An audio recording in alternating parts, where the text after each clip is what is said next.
se suposa que per treballar a la pública cal tenir el MIR. Això és el que sempre ens han volgut vendre, no?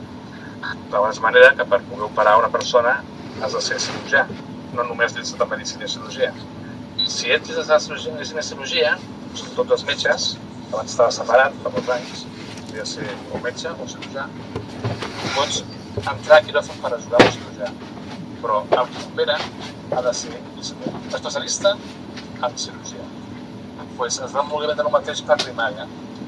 Per poder estar a la pública com a metge titular, has de ser especialista en medicina de família, que per alguns formen durant 3 anys, ara ja 4. Doncs això no passa. Oferta i demanda. Com que no hi ha metges, doncs s'han d'inventar històries. Una de les històries, dar más fuerza a la enfermera. Fer que les infermeres assumeixin alguns rols de medicina. Això s'ho han inventat. També va bé, perquè també ens ajuda a descongestionar també els metges. Però ara, com que falten més metges, doncs ja s'han d'inventar noves històries, nous diagnòstics perquè ho faci infermeria.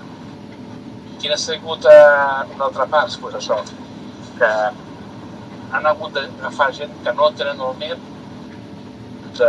o equivalent d'homologació de família. Els latinos no ho tenen.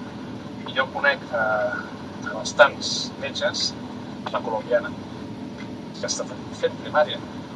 Un equatorià, el tio parla rus, el que tu vulguis, però no és especialista en família, sigui MIR o no sigui MIR, no importa el tema de MIR.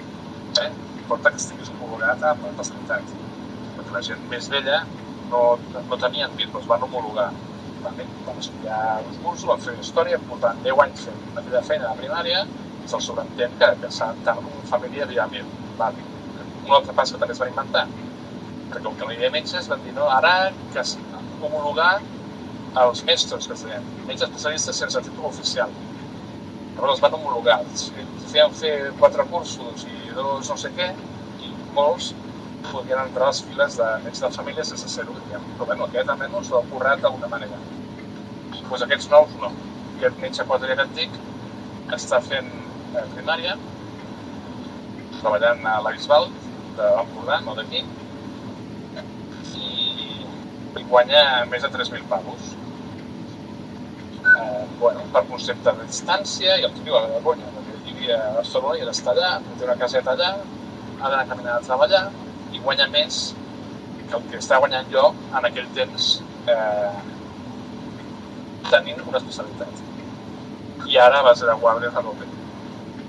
Fantàstic, és fantàstic. És igual l'origen, m'importa la qualificació personal. Per anar a Irlanda vaig haver de mostrar les notes de la carrera, les assignatures de la carrera, vaig haver d'ensenyar. Però si ja estem homologats, si qualsevol metge de família amb el MIR aprovat ja és metge europeu, alguna persona de família ja és metge especialista europeu, doncs no. Agafant aquest, foten allà a visitar, i que servirà per fer una baixa, servirà per atendre un refredat, servirà per... I es van inventar aquesta nova figura del metge no... Per poder entrar sense especialista li fan fer de médico morrallero, que és de veure morralla, de fronteria, és de veure una baja, una alta, un paper, no sé què, però no pot portar un cup, no sap, domina els medicaments, no coneix, el que és l'especialitat de família, perquè no la té, perquè no es formen durant 3 o 4 anys explicant tot això, que pot fer un part, jo no, però no pot coordinar una feina com a metge de família. Oi que no podia fer d'oftalmòleg, si no té un títol d'oftalmòleg, o cirurgià, doncs mira, hi ha aquesta nova figura del metge X, amb experiència a primària, i alguns fins i tot els hi han deixat portar pupus, i això ja és l'hòstia. T'assignen 2.000 pacients i tu has de portar a la pública tota aquesta gent, és espectacular. Bueno, jo ara podria presentar fer de forense o de qualsevol especialitat ginecòleg, ginecòleg, començo a fer revisions d'algú que no... Sí, ho he fet. És espectacular. Amb una formació mínima, que igual deixen estar durant una setmana amb un especialista, ja fem això, fem allò, i ara... Si és per fer morralla, mira, encara, però és de manera que s'han inventat per justificar que hi hagi molts d'aquests. L'altra figura que també s'ha inventat és la del metge de família fent de pediatre. les famílies sabem de pediatria, ens formem en pediatria i fins i tot ens pot agradar la pediatria. I és per això que 1/3 dels pediatres són famílies, però no són pediatres.